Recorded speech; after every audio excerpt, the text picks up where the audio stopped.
دو سنت ہے تو دو سنت، دو فرض ہے تو دو فرض، اگر ایک بھی زائد کیا سب ختم. بات سمجھ میں آئی؟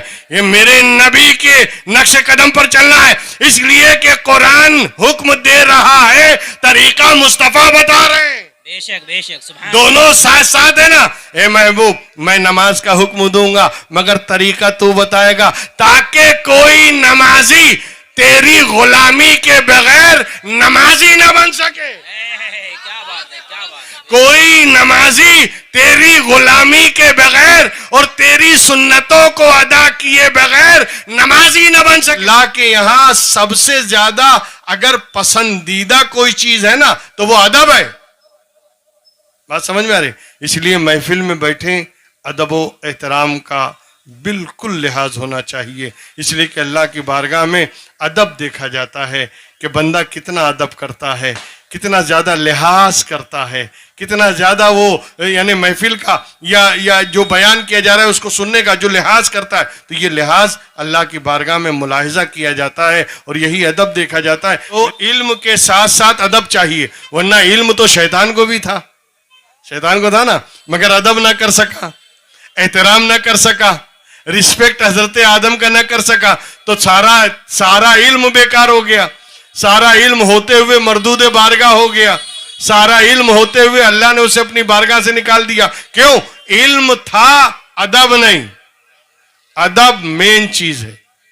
ادب یعنی وہ کہتے ہیں نا کہ ادب سے آدمی سرفراز ہو جاتا ہے، ادب سے آدمی میں کمال پیدا ہوتا ہے، ادب کرنے سے آدمی میں نکھار آتا ہے. بات سمجھ رہے ہیں؟ بادب بانصیب، بے ادب بے نصیب، یہ کہا جاتا ہے، یہ مقولہ ہے، یہ محاورہ ہے کہ جو ادب کرتا ہے وہی نصیبہ ور ہے، اور جو ادب نہیں کرتا وہ علم ہونے کے بعد بھی بد نصیب ہو جاتا ہے. کیوں؟ ادب نہیں ہے. تو یہ ادب، احترام، رسپیکٹ، آدر، یہ جملے جو ہیں یہ ان کو ہمیں اپنی زندگی میں لانا چاہیے. حضرت سیدنا ابو بکر صدیق کے بارے میں آپ جانتے ہیں، رسول کے پہلے خلیفہ. کیسے خلیفہ؟ چہیتے خلیفہ، پہلے خلیفہ، اور ایسے ساتھی کہ مکے میں رسول کے ساتھ، مکے کی گلیوں میں رسول کے ساتھی، مکے کی گلیوں میں رسول چلیں تو رسول کے ساتھ، مکے میں رسول رہیں تو اللہ کے رسول کے ساتھ، رسول کہیں جائیں تو صدیق اکبر ساتھ ساتھ، مکے کی گلیوں میں ساتھ، حرم میں ساتھ، میزاب رحمت پہ ساتھ، چاہے زمزم پہ ساتھ، رکن یمانی پہ دیکھو تو صدیق اکبر ساتھ، ہر جگہ ساتھ رہنے والے. یہاں تک کہ جب مائگریشن کا حکم آیا، ہجرت کا حکم آیا اور نبی چلے مکے سے مدینے کی طرف تو کوئی ساتھ نہیں، صدیق اکبر ساتھ ہیں.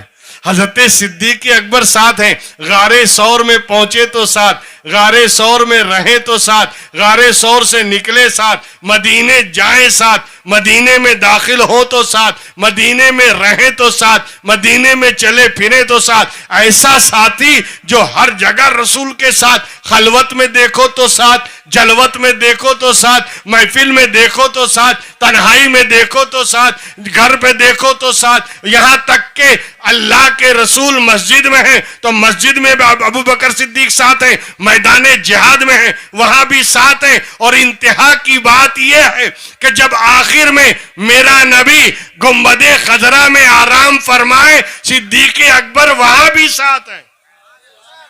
ایسے ساتھی جو گنبد رسول ہے وہی گنبد صدیق اکبر بھی ہے.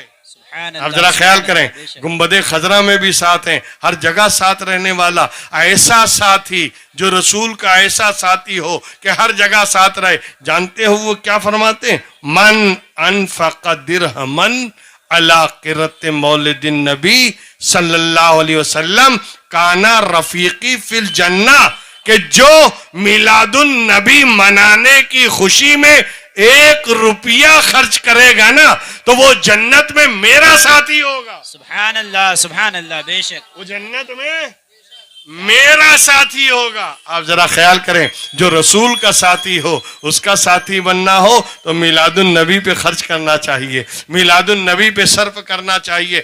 1 روپیہ اگر کوئی خرچ کرے, حضرت صدیق اکبر ہی نہیں, حضرت فاروق اعظم تو یہاں تک ارشاد فرماتے ہیں کہ من انفق درہما علی قرۃ مولد النبی صلی اللہ علیہ وسلم فقد احیا الاسلام, کہ جس نے عید میلاد النبی پڑھنے کے لیے خرچ کیا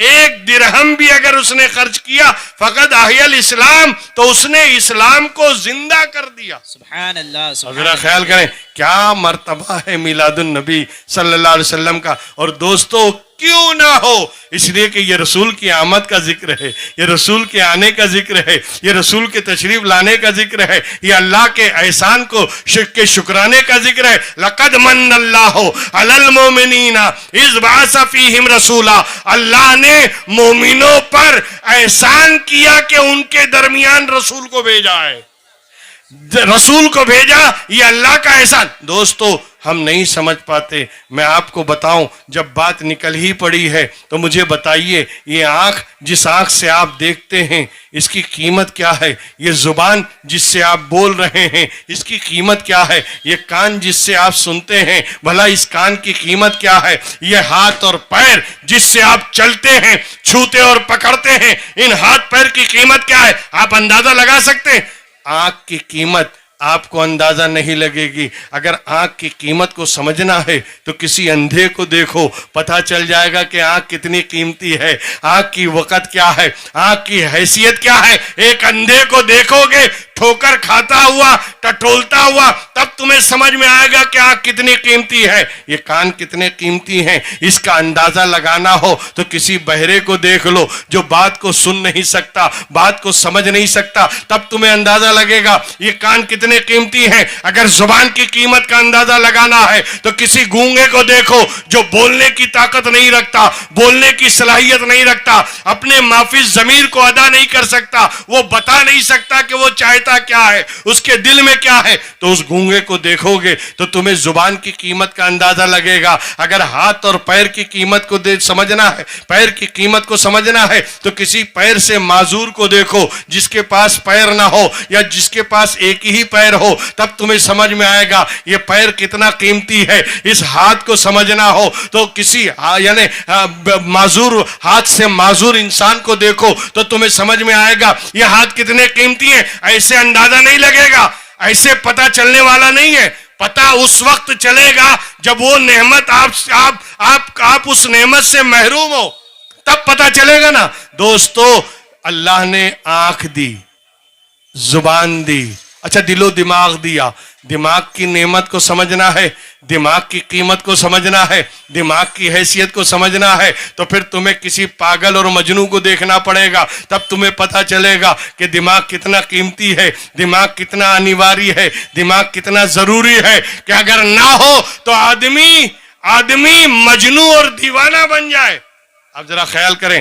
اور اسی بات کو مد نظر رکھتے ہوئے میں آپ کو بتانا چاہتا ہوں, صرف یہ بتاؤں کہ دیکھو یہ آنکھ بھی اللہ کی نعمت ہے, ہاتھ بھی اللہ کی نعمت ہے, زبان بھی اللہ کی نعمت ہے, دماغ بھی اللہ کی نعمت ہے, ہاتھ پیر بھی اللہ کی نعمت ہے, یہ دل جو دھڑکتا ہے یہ بھی اللہ کی نعمت, ساری چیزیں اللہ کی نعمت ہے. مگر بتاؤ قرآن میں اللہ نے احسان کیا ہو کہ میں نے تمہیں آنکھ دیا, یہ میرا احسان ہے, میں نے تمہیں زبان دیا, یہ میرا احسان ہے, میں نے تمہیں دل و دماغ دیا, یہ میرا احسان ہے, میں نے تمہیں ہاتھ پیر دیا, یہ میرا احسان ہے, میں نے تمہیں سانسیں دی, یہ میرا احسان ہے, میں نے تمہیں جان دیا, یہ میرا احسان ہے, میں نے تمہیں مال دیا, یہ میرا احسان ہے. نہیں, کسی چیز کو بھی دینے کے بعد ساری نعمتیں دینے والا وہی ہے.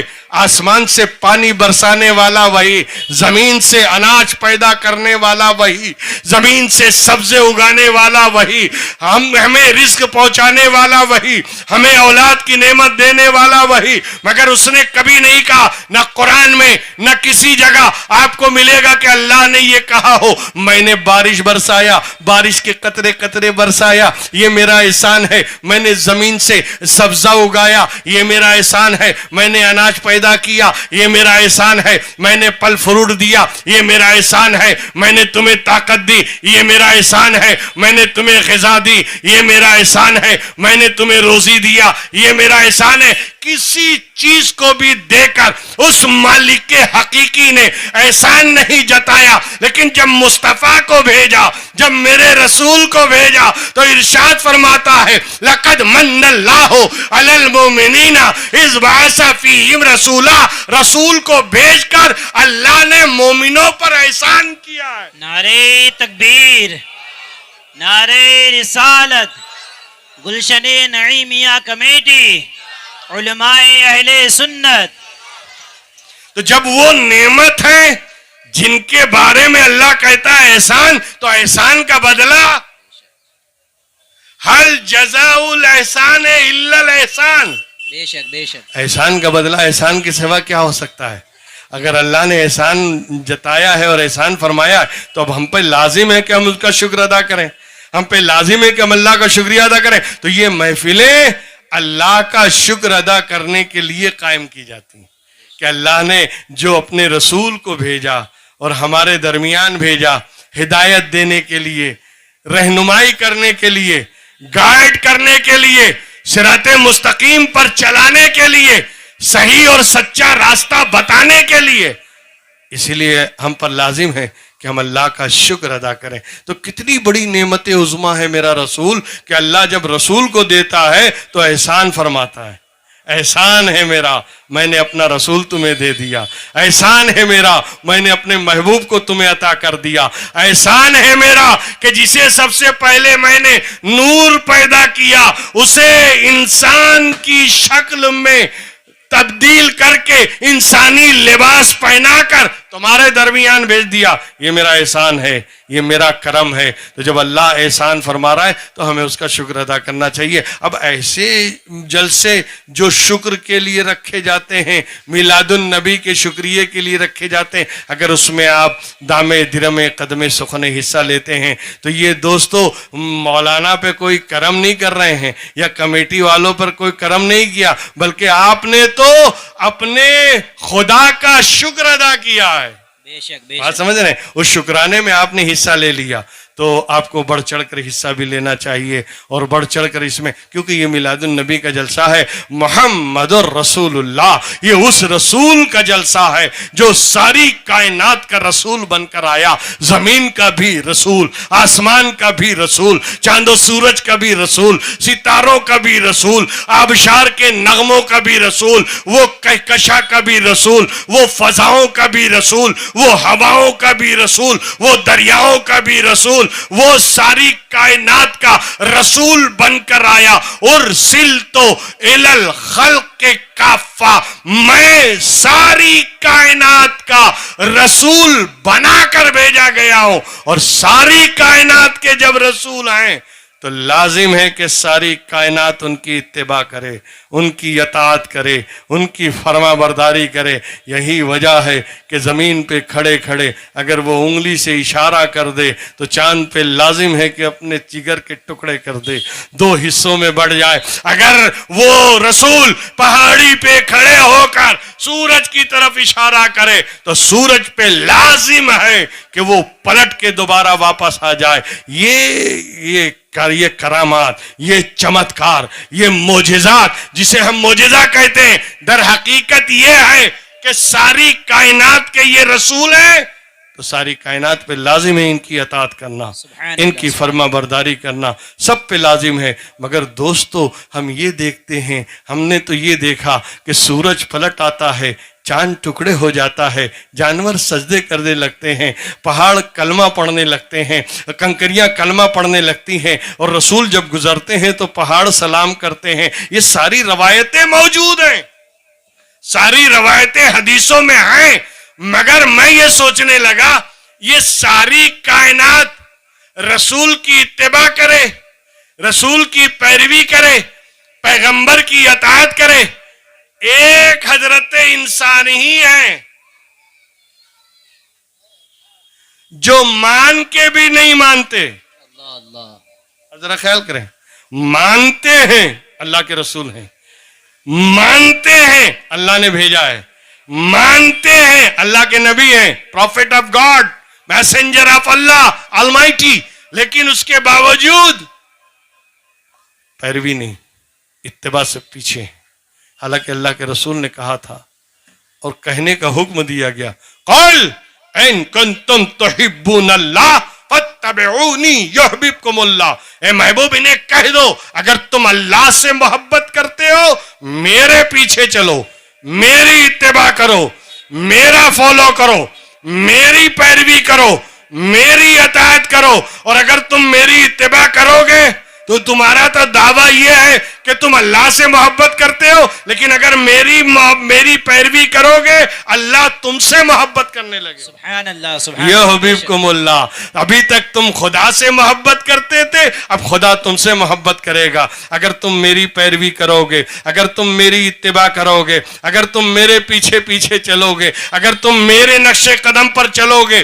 دوستو یہ نقش قدم پر چلنا ہی ہے. جتنا ہم رسول سے قریب ہوتے جائیں گے اتنا خدا سے قریب ہوتے جائیں گے. جتنا ان کی فرما برداری کریں گے اتنی خدا کی فرما برداری ہوگی. ہم ان کے جتنے نزدیک ہوں گے اتنا ہی خدا کے نزدیک ہوں گے. اب جب ان کے نزدیک ہونا ہے تو پھر نماز پڑھو, نماز پڑھو. نماز تو اس دین کا ستون ہے نا, نماز تو دین کا پلر ہے نا, تو نماز تو ضروری ہے. کل میں نے نماز کے بارے میں بھی آپ کو بتایا کہ نماز ایک ایسی عبادت ہے جو مومن کی معراج ہے. مطلب جس طرح معراج میں پیغمبر نے اپنے ماتھے کی آنکھ سے ذات باری تعالیٰ کا دیدار کیا, اسی طرح جب نمازی کھڑا ہوتا ہے. حضرت مولا علی کی روایت بتا دوں. حضرت مولا کائنات مولا علی مشکل کشا ارشاد فرماتے ہیں کہ اگر تم یہ چاہو کہ خدا تم سے بات کرے بے شک بے شک تو قرآن پڑھو. بے شک. اگر تم یہ چاہو کہ خدا تم سے بات کرے قرآن پڑھو, اور اگر تم یہ چاہو کہ میں خدا سے بات کروں نماز پڑھو. سبحان اللہ سبحان اللہ. بے شک نماز پڑھو, اس لیے کہ نماز اللہ سے کلام کرنے کا ذریعہ ہے. نماز اللہ سے گفتگو, نماز اللہ سے ہم کلام کرتی ہے. سبحان اللہ سبحان اللہ. اللہ سے گفتگو ہوتی ہے. ذرا خیال تو کریں کہ نماز کی عظمت کا عالم کیا ہے, نماز کی برکت کا عالم کیا ہے. دوستو نماز تمہاری آدھے سے زیادہ مصیبتوں کو ٹال دیتی ہے. سبحان اللہ سبحان اللہ. بے شک آدھے سے زیادہ مصیبتیں نماز ہی سے ٹل جاتی ہیں. وقت نہیں ہے ورنہ میں واقعات آپ کی خدمت میں پیش کروں کہ کیسی کیسی مصیبتوں کو بزرگوں نے 2 رکعت میں ٹال دیا ہے. 2 رکعت نماز پڑھا, بڑی بڑی مصیبتیں کافور ہو گئی. مگر نماز پڑھو, نماز سے دلچسپی لو, اور جب نماز پڑھو تو پھر نماز ہی پڑھو. کیا بات ہے کیا بات ہے. یہ نہیں کہ نماز میں دکان کا حساب ہو رہا ہے. نماز اللہ اکبر نیت باندھا اور حساب کرنے لگے, اس کا اتنا باقی ہے, اس کا اتنا دینا ہے, اس سے اتنا لینا ہے. ابے یہ نماز ہے. نماز وہ جو حضوری قلب کے ساتھ پڑھی جائے, جو حضوری قلب کے ساتھ پڑھی جائے, دل کی حاضری کے ساتھ پڑھی جائے. جب نماز پڑھنے والا نماز پڑھنے کے لیے کھڑا ہو, اس کے بارے میں بھی اللہ کے رسول نے بتایا نا کہ جب تم نماز کے لیے کھڑے ہو تو یہ تصور کیا کرو میں خدا کو دیکھ رہا ہوں. بے شک بے شک. میں خدا کو دیکھ رہا ہوں. مگر خدا کو دیکھنے کا تصور کیسے کریں؟ خدا کو کبھی دیکھا نہیں, اور جب دیکھا نہیں تو تصور کیسا؟ اور خدا وہ ہے جو تصور سے پاک ہے, خدا وہ ہے جو خیالوں سے پاک ہے. تو پھر کیا خیال کریں؟ تو اللہ کے رسول نے کہا اگر یہ نہیں سوچ سکتے کہ تم خدا کو دیکھ رہے ہو تو یہ تو سوچ لو کہ خدا تمہیں دیکھ رہا ہے. سبحان اللہ. کیا اللہ تمہیں دیکھ رہا ہے, اللہ تمہیں دیکھ رہا ہے. اور اگر تم یہ سوچو گے 5 وقت تم نے سوچا خدا دیکھ رہا ہے, خدا دیکھ رہا ہے, خدا دیکھ رہا ہے, خدا دیکھ رہا ہے. اب 5 وقت کی نماز میں فرض کرو ایک نماز میں آدھا گھنٹہ, 5 ملا دو 2.5 گھنٹہ, 2.5 گھنٹہ آپ نے سوچا خدا دیکھ رہا ہے. دوسرے دن 5 گھنٹہ ہو گیا خدا دیکھ رہا ہے. تیسرے دن 7.5 گھنٹہ, پھر ایسے ہی بڑھتا جائے گا بڑھتا جائے گا. اور یہ انسان کا نیچر ہے کہ جو چیز ذہن میں بار بار ریپیٹ ہو پھر وہ سامنے آ جاتی ہے. اب تم چلو گے تو سوچو گے خدا دیکھ رہا ہے, کھاؤ گے تو سوچو گے خدا دیکھ رہا ہے, پیو گے تو سوچو گے خدا دیکھ رہا ہے, اٹھو گے تو سوچو گے خدا دیکھ رہا ہے. اب مجھے بتاؤ, اگر کوئی چور کو یہ پتا چل جائے کہ پولیس دیکھ رہی ہے, چوری کرے گا؟ نہیں, بالکل بھی اگر کسی ڈکیت کو پتا چل جائے کہ پولیس کا عملہ مجھے دیکھ رہا ہے یا کیمرہ لگا ہے, میں کیمرے کی نگاہ میں ہوں, وہ ڈکیتی کر سکتا ہے؟ نہیں. تو پھر جس کے دماغ میں یہ ہو کہ خدا دیکھ رہا ہے, وہ غلط کیسے کرے گا؟ نعرے تکبیر, نعرے رسالت, علماء اہل سنت, گلشن نعیمیہ کمیٹی, نعرے تکبیر. وہ غلط نہیں کرے گا, وہ گناہ نہیں کرے گا, وہ پاپ نہیں کرے گا, وہ کسی کا حق نہیں مارے گا, وہ کسی کو دکھ نہیں دے گا, وہ کسی کو تکلیف نہیں دے گا. مگر یہ ہوگا کب؟ جب سوچے خدا دیکھ رہا ہے. مگر یہ سوچے گا کب؟ جب نماز پڑھے گا. سبحان اللہ, بے شک, کیا بات ہے, کیا بات ہے, اہل نماز پڑھو. بے شک, بے شک, زبردست. نماز پڑھنا نہیں ہے. اگر نماز پڑھو یہ اسلام کا قانون ہے, روزہ رکھو یہ اسلام کا قانون ہے, حج کرو یہ اسلام کا قانون ہے, زکوٰۃ دو یہ اسلام کا قانون ہے. اگر ہم ہی چھوڑ دیں گے تو کرے گا کون؟ کیا بات ہے, کیا بات ہے, کیا بات ہے. ہم ہی نماز نہ پڑھے تو پڑھے گا کون؟ ہم روزہ نہیں رکھیں گے تو رکھے گا کون؟ جب ہم اس دھرم کے ماننے والے ہیں, اس دھرم پر ہمارا ایمان ہے اور اس دھرم کے فالوورز ہیں, تو ہم پہ لازم ہے کہ ہم احتراماً اس کے قانون کا احترام کریں. جس طرح ملک کے قانون کا احترام اور اس کا رسپیکٹ ہم پہ لازم ہے, اسی طرح دین کے قانون کا احترام بھی ہم پہ فرض ہے, واجب ہے. کیا بات ہے, کیا بات ہے, سبحان اللہ, بہت عمدہ. بہرحال تو یہ مصطفیٰ جان رحمت کی آنکھوں کی ٹھنڈک نماز ہے. نماز پڑھو, نماز جیسی کوئی چیز نہیں, خدا کی قسم بول رہا ہوں. بڑے سے بڑی مصیبت کو ٹال دے, بڑے سے بڑی آفتوں کو ٹال دے, اور تمہیں اللہ کی سیکورٹی میں رکھتی ہے. بے شک, بے شک, اللہ کے سیکورٹی میں تم رہو گے اگر نماز پڑھتے ہیں. سچے دل سے نماز پڑھیں, اللہ سے دعا کریں. نماز پڑھ کے جو دعا مانگی جاتی ہے اللہ اسے قبول بھی فرماتا ہے. جیسے ہی بندہ سلام پھیرتا ہے رحمت آواز دیتی ہے, مانگ کیا مانگتا ہے, لیکن دل سے نماز پڑھے, خشوع کے ساتھ نماز پڑھے. بہرحال بات نماز پہ چلی گئی, میں تو بتانا ہی, لیکن نماز کیسے پڑھے؟ حضور نے فرما دیا وہ بھی, صلو کما رأیتمونی اصلی, ایسے نماز پڑھو جیسا تم مجھے پڑھتا ہوا دیکھو. بے شک, بے شک, جیسا تم مجھے پڑھتا ہوا دیکھو نماز پڑھو. آج ہمارا نوجوان طبقہ بہت دور ہوتا جا رہا ہے نماز سے, اور کچھ ایسے لوگ بھی نکل گئے جو نماز کی امپورٹنس. یاد رکھیے گا, میں مسئلہ بتا رہا ہوں کہ جس نے نماز کو ہلکا سمجھا, ہلکا, آؤٹ آف اسلام, جس نے نماز کو کچھ اہمیت نہیں دی, ارے اس سے کیا ہوتا ہے, اتنا کہا, اسلام سے باہر. بے شک, نماز فرض ہے. لیکن ایک چیز بتا دو, قرآن میں نماز فرض ہے, اقیم الصلاۃ, نماز قائم کرو, اقیم الصلاۃ, نماز قائم کرو, وآتوا الزکات, زکات دو, حج البیت من استطاع الیہ سبیلا, اگر اللہ نے مال پانی دیا ہے, استطاعت ہے, مال پانی ہے, حج کرو. وَأَتِمُّوا الصِّيَامَ إِلَى اللَّيْلِ, اگر طاقت ہے, تندرست ہے, روزے رکھو, ہے نا قرآن میں. مگر ایک چیز بتاؤ, قرآن کی آیتوں میں مجھے بتاؤ کتنے وقت کی پڑھیں؟ فجر پڑھیں, ظہر پڑھیں, عصر پڑھیں, مغرب پڑھیں, عشاء پڑھیں. قرآن میں اس کا ذکر ہے. اچھا فجر پڑھیں تو کتنی پڑھیں؟ قرآن میں نہیں ہے. ظہر پڑھیں تو کتنی پڑھیں؟ قرآن میں نہیں ہے. عصر میں کتنی رکعت؟ قرآن میں نہیں ہے. مغرب میں قرآن میں نہیں ہے. عشاء میں کتنی رکعت پڑھیں؟ قرآن میں نہیں ہے. رکعتوں کا ذکر تو قرآن میں ہے نہیں. سنت کتنی, فرض کتنی,